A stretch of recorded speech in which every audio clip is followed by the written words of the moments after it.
ಸ್ನೇಹಿತರೆ, ಒಂದು ಸಣ್ಣ ಸ್ಟೋರಿ ಹೇಳಿ ಇವತ್ತಿನ ಮೋಟಿವೇಶನ್ ಟಾಕನ್ನು ಮುಗಿಸ್ತೀನಿ. ಅದು ಡ್ರ್ಯಾಗನ್ ಫ್ಲೈ ಕತೆ. ಡ್ರ್ಯಾಗನ್ ಫ್ಲೈ ಅಂದರೆ ಕೆಳಗಡೆ ತೋರಿಸಿದ ಈ ಥರ ಚಿಟ್ಟೆ, ಪತಂಗ. ಓಕೆ, ತಿತ್ತಿಲಿ ಕೇಳಿದಿರಲ್ಲ, ದಟ್ಸ್ ಟೈಪ್. ಈ ತಿತ್ತಿಲಿ ಅಲ್ಲ, ಇದು ಬೇರೆ ಟೈಪ್. ಇದು ಈ ಡ್ರ್ಯಾಗನ್ ಫ್ಲೈ ಇದೆಯಲ್ಲ, ಇದರ ಒಂದು ಲೈಫ್ ಸೈಕಲ್ ನೋಡಿ. ಇದು ಒಂದು ಲಾರ್ವಾ ಸ್ಟೇಜಲ್ಲಿರುತ್ತೆ, ಆಮೇಲೆ ಒಂದು ಇನ್ಸೆಕ್ಟ್ ಕೀಟದ ರೂಪದಲ್ಲಿರುತ್ತೆ. ಕೀಟದ ರೂಪದಲ್ಲಿ ನೀರಲ್ಲಿ ಅಲ್ಲಿ ಇಲ್ಲಿ ಬಿದ್ಕೊಂಡಿರುತ್ತೆ.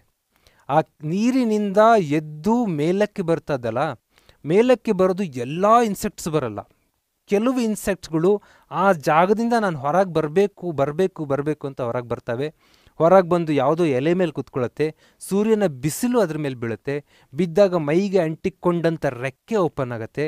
ರೆಕ್ಕೆ ಓಪನ್ ಆದ ಕೂಡಲೇ ಅದು ಫ್ಲೈ ಹಾರೋಕ್ಕೆ ಸ್ಟಾರ್ಟ್ ಮಾಡುತ್ತೆ, ಡ್ರ್ಯಾಗನ್ ಫ್ಲೈ ಆಗಿ ರೂಪುಗೊಳ್ಳುತ್ತೆ. ಒಂದು ಕೀಟ ತನ್ನ ಆಸ್ಪಿರೇಷನಿಂದ ನಾನೇನೋ ಆಗಬೇಕು, ನಾನಿಲ್ಲಿ ಕೀಟ ಆಗಿ ಉಳ್ಕೋಬಾರ್ದು ಕೊಳದಲ್ಲಿ ಅನ್ನೋ ಕಾರಣಕ್ಕೆ ತಾನು ಮೇಲಕ್ಕೇರಿ ಬಂದು ಹಾರೋಕ್ಕೆ ಸ್ಟಾರ್ಟ್ ಮಾಡುತ್ತೆ. ಅದು ಡ್ರ್ಯಾಗನ್ ಫ್ಲೈ ಆಗಿ ಕನ್ವರ್ಟ್ ಆಗುತ್ತೆ. ಕೀಟದಿಂದ ಚಿಟ್ಟೆಯಾಗಿ ಕನ್ವರ್ಟ್ ಆಗುತ್ತಲ್ಲ. ಈ ಕಥೆಯಿಂದ ನಾವು ಕಲಿಯೋದು ತುಂಬ ಇದೆ. ಏನೇನು ಕಲಿಬೋದು ಈ ಕಥೆಯಲ್ಲಿ ಅಂತ ಅಂದರೆ 4 ಲೆಸನ್ಸ್ ಕಲಿತೀವಿ. ಇದು ಮಹಾತ್ರಿಯ ಅಂತ ತಮಿಳ್ನಾಡಲ್ಲಿ ಒಬ್ಬ ಮೋಟಿವೇಟರ್ ಬರ್ತಾರೆ, ಅವರು ಆಯ್ದ ಕಥೆಯನ್ನು ನಿಮ್ಮ ಮುಂದೆ ಪ್ರೆಸೆಂಟ್ ಮಾಡ್ತಾ ಇದ್ದೀನಿ. ಆಸ್ಪಿರೇಷನ್. ನಾನು ಕೀಟವಾಗಿ ಬದುಕೋಕೆ ರೆಡಿ ಇಲ್ಲ, ನಾನು ಏನೋ ಸಮಥಿಂಗ್ ಗೋಯಿಂಗ್ ಟು ಬಿಗ್, ಇನ್ನೇನೋ ಆಗಬೇಕು ಅನ್ನೋ ಒಂದು ಆಸೆ ಇದೆಯಲ್ಲ, ಆ ಆಸ್ಪಿರೇಷನ್ ಕಾರಣಕ್ಕೆ ಆ ಕೊಳದಲ್ಲಿ ಬಾವಿಯಲ್ಲಿ ಬಿದ್ದಂಥ ಒಂದು ಕೀಟ ಮೇಲಕ್ಕೇರಿ ಏರಿ ಹೊರಗೆ ಬಂತು. ಒಂದು ಎಲೆ ಮೇಲೆ ಕೂತು ಬಿಸಿಲು ಕಾದು ರೆಕ್ಕೆ ಬಂತು. ರೆಕ್ಕೆ ಓಪನ್ ಮಾಡ್ಕೊಂಡು ಹಾರೋಕ್ಕೆ ಸ್ಟಾರ್ಟ್ ಆಯಿತು. ಅದು ಹೊಸ ಲೈಫನ್ನು ಕಂಡ್ಕೊತು. ತನ್ನ ಜೊತೆಯಲ್ಲೇ ಇದ್ದ ಕೀಟಗಳಾಗೆ ಉಳ್ಕೊಂಡಿದ್ದು. ಇವತ್ತು ನಾವು ಒಂದು ಕ್ಲಾಸ್ ರೂಮಲ್ಲಿ 100 ಹುಡುಗರನ್ನ ನೋಡ್ತೀವಿ, 80 ಹುಡುಗರು ನೋಡ್ತೀವಿ ನಮ್ಮ ಡಿಗ್ರಿ ಕಾಲೇಜ್ಗಳಲ್ಲಿ. ಆಫ್ಟರ್ 5 ಇಯರ್ ಆ 80 ಜನರಲ್ಲಿ 3-4 ಜನ ಡ್ರ್ಯಾಗನ್ ಫ್ಲೈ ಆಗಿರ್ತಾರೆ. ಇನ್ನು ಉಳಿಗಿದವರು ಅದೇ ಇನ್ಸೆಕ್ಟ್ ಆಗಿ ಉಳ್ಕೊಂಡಿರ್ತಾರೆ. ಯಾಕಿದು ಆಗಿದೆ ಅಂದರೆ ಆಸ್ಪಿರೇಷನ್ ಕಡಿಮೆ ಇದೆ ಅಂತ ಅರ್ಥ. 1 ಲೆಸನ್. ನಂಬರ್ 2, ಆ ಡ್ರ್ಯಾಗನ್ ಫ್ಲೈ ಹೊರಗೆ ಬರುತ್ತಲ್ಲ, ಹೊರಗೆ ಬಂದು ನೋಡಿ ಹೊಸ ಪ್ರಪಂಚ ಎಲ್ಲ ನೋಡಿ ವಾಪಸ್ ಕೊಳದಲ್ಲಿ ಹೋಗಿ ತನ್ನವ್ರ ಜೊತೆ ಕೂತ್ಕೋ ಅಂತಂದರೆ ಅದು ಕೂತ್ಕೊಳ್ಳೋಕೆ ರೆಡಿ ಇಲ್ಲ. ಮತ್ತೆ ಅದು ಇನ್ಸೆಕ್ಟ್ ಆಗೋಕ್ಕೆ ರೆಡಿ ಇಲ್ಲ. ಅದಕ್ಕೆ ಡೌಟ್ ಆಗುತ್ತೆ, ನಾನು ಹಿಂಗಿದ್ನಾ ಅಂತ, ಅಯ್ಯೋ ಈ ಥರ ಇದ್ನ ನಾನು ಅಂತೇಳಿ. ಇದು ನಮ್ಮ ಎಲ್ಲ ಸಾಧಕರ ಬದುಕಲ್ಲಾಗತ್ತೆ. ತಾನು ಎಷ್ಟು ಸೋಂಬೇರಿತನವನ್ನು ಮೈಕೊಡವಿ ಬಿಟ್ಟೆದ್ದು ಹೊಸ ಝೀಲ್ನೊಂದಿಗೆ ಬಂದು ಒಬ್ಬ ಆಫೀಸರ್ ಆಗಿ IPS IAS ಆಫೀಸರ್ ಆಗ್ತಾನೆ.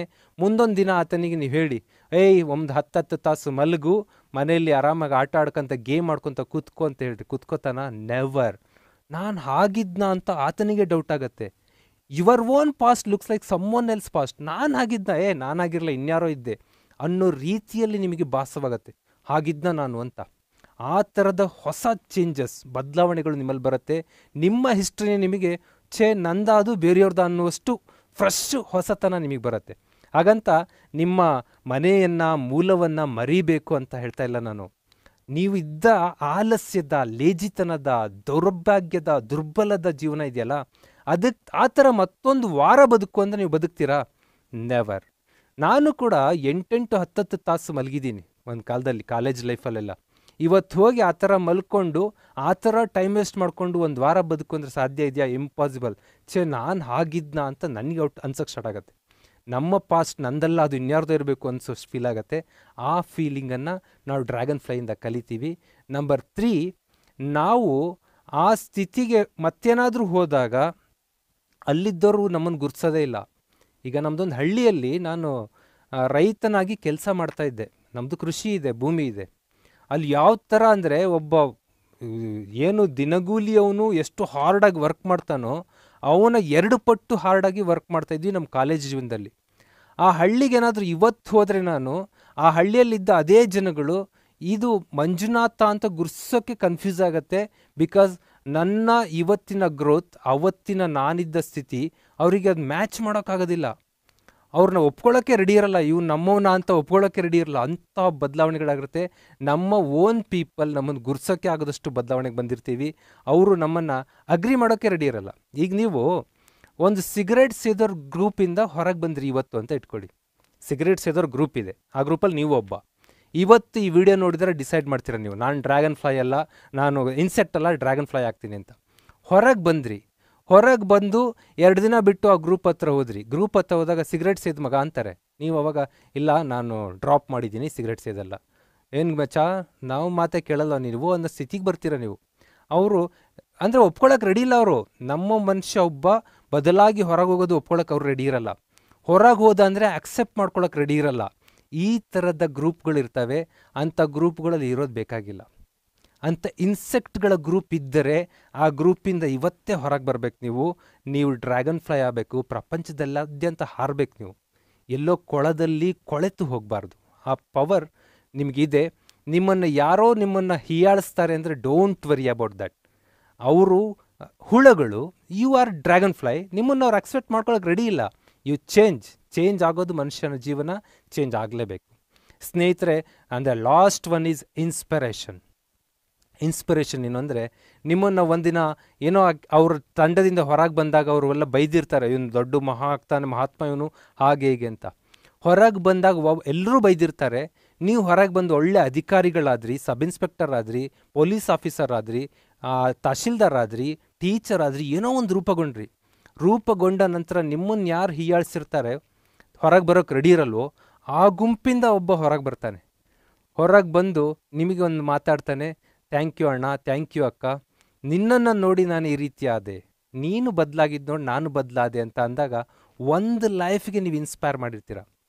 ನಿಮ್ಮ ಹಳ್ಳಿಯಲ್ಲಿ ಇದುವರೆಗೂ ನಿಮ್ಮ ಬೀದಿಯಲ್ಲಿ ನಿಮ್ಮ ಫ್ಯಾಮಿಲಿಯಲ್ಲಿ ಒಬ್ಬರು ಯಾವ ಜಾಬ್ ತೊಗೊಂಡಿಲ್ವೋ ಆ ಜಾಬ್ ನೀವು ತೊಗೊಂಡ್ರಿ ಅಂದರೆ ನಿಮ್ಮ ಕುಟುಂಬದ ಸುತ್ತಮುತ್ತ ಒಂದು ರೇಡಿಯೇಷನ್ ಸ್ಟಾರ್ಟ್ ಆಗುತ್ತೆ, ನಾನು ಅದಾಗಬೇಕು ಅಂತ. ಆ ಇಡೀ ಫ್ಯಾಮಿಲಿಗೆ ನೀವು ಇನ್ಸ್ಪಿರೇಷನ್ ಆಗ್ತೀರಾ. ನಮ್ಮ ಕುಟುಂಬದಲ್ಲಿ ಗೌರ್ಮೆಂಟ್ ಜಾಬ್ ಅನ್ನೋದೇ ನೋಡದೇ ಇರೋ ಕುಟುಂಬ, ಯಾರೂ ಗೌರ್ಮೆಂಟ್ ಜಾಬ್ ನೋಡದೇ ಇರೋ ಕುಟುಂಬ. ಒಬ್ಬರು ಗೌರ್ಮೆಂಟ್ ಜಾಬ್ ತೊಗೋತಾರೆ, ಇಡೀ family, my family 6 ಮೆಂಬರಲ್ಲಿ 3 government employees, ನಮ್ಮ ಚಿಕ್ಕಪ್ಪ ಅವ್ರ ಫ್ಯಾಮಿಲಿ ಅಲ್ಲಿ 4 ಮೆಂಬರ್ಸಲ್ಲಿ 2 ಗೌರ್ಮೆಂಟ್ ಎಂಪ್ಲಾಯೀಸ್. ಹೀಗೆ ಗೌರ್ಮೆಂಟ್ ಎಂಪ್ಲಾಯೀಸ್ಗಳು ತುಂಬ ತುಳುಕ್ತಾಗಿ ಹೋಗ್ತಾರೆ. ಇನ್ಸ್ಪಿರೇಷನ್ ಕ್ರಿಯೇಟ್ ಆಗುತ್ತೆ ನಿಮ್ಮ ಸುತ್ತಮುತ್ತ. ಬರೀ ನಮ್ಮ ಮನೆಗೆ ಹರಡಲಿಲ್ಲ, ಶಿಕಾರಿಪುರಕ್ಕೆ ವೈರಸ್ ಹರಡ್ತು. ಶಿಕಾರಿಪುರದಲ್ಲಿ 1000 ಜನ ಹುಡುಗರು ಗೌರ್ಮೆಂಟ್ ಜಾಬ್ ಕಡೆ ಆಸ್ಪೈರ್ ಆದರು. ನಮ್ಮ ಆಸ್ಪೈರಿಂದ ಅವರು ಇನ್ಸ್ಪೈರ್ ಆಗ್ತಾರೆ. ಇಡೀ ರಾಜ್ಯ ಈಗ ಮೋಟಿವೇಟ್ ಮಾಡ್ತಾ ಇದ್ದೀವಿ. ಇಡೀ ರಾಜ್ಯದ ಹುಡುಗರು ಬರ್ತಾ ಇದ್ದೀರಾ. ಇಲ್ಲಿ ಅಂತ ಇರ್ಬೋದು ಕೆಲವರೆಲ್ಲ, ಇವ್ರು ಏನು ಪಾಠ ಮಾಡ್ತಾರೆ, ಇವರು ಪಾಠದಿಂದ ಯಾವನು ಉದ್ಧಾರ ಆಗಿದ್ದಾರೆ. ಉದ್ಧಾರ ಆಗಿರೋದು ಇವತ್ತು ಗೊತ್ತಾಗಲ್ಲ, 2-3 ಇಯರ್ಸ್ ಆಫ್ಟರ್ ಗೊತ್ತಾಗತ್ತೆ. TV ಮೀಡಿಯಾ ಮುಂದೆ ಕೂತ್ ಮಾತಾಡ್ತಾರೆ ನಮ್ಮ ಹುಡುಗರು, ನಾನು ಒಂದಿನ ಈ ಪಾಠ ಕೇಳಿದ್ದೆ, ನಾನು ಇವತ್ತು ಇದಾಗಿದ್ದೀನಿ ಅಂತ. ನಮಗೇನು ಕಾಮೆಂಟ್ ಮಾಡಿ ಕಾಲು ಎಳಿತಿರ್ತಿರಲ್ಲ, ಅವರಿಗೆಲ್ಲ ನಾವು ಉತ್ತರ ಕೊಡಲ್ಲ. ನಮ್ಮ ಹುಡುಗರು ಮುಂದೆ ಮೀಡಿಯಾ ಮುಂದೆ ಕೂತ್ಕೊಂಡು ಉತ್ತರ ಕೊಡ್ತಾರೆ. Wait for that. ಆ ಟೈಮ್ವರೆಗೂ ಕಾಯೋಣ. ಇನ್ಸ್ಪಿರೇಷನ್ ಆಗಿರೋ ಹುಡುಗರು ರೆಡಿ ಆಗ್ತಾ ಇದ್ದಾರೆ, ಅವ್ರ ಉತ್ತರ ಕೊಡೋ ಕಾಲ ಬರುತ್ತೆ. ಅಲ್ಲಿವರೆಗೂ ವೆಯ್ಟ್ ಮಾಡಿ.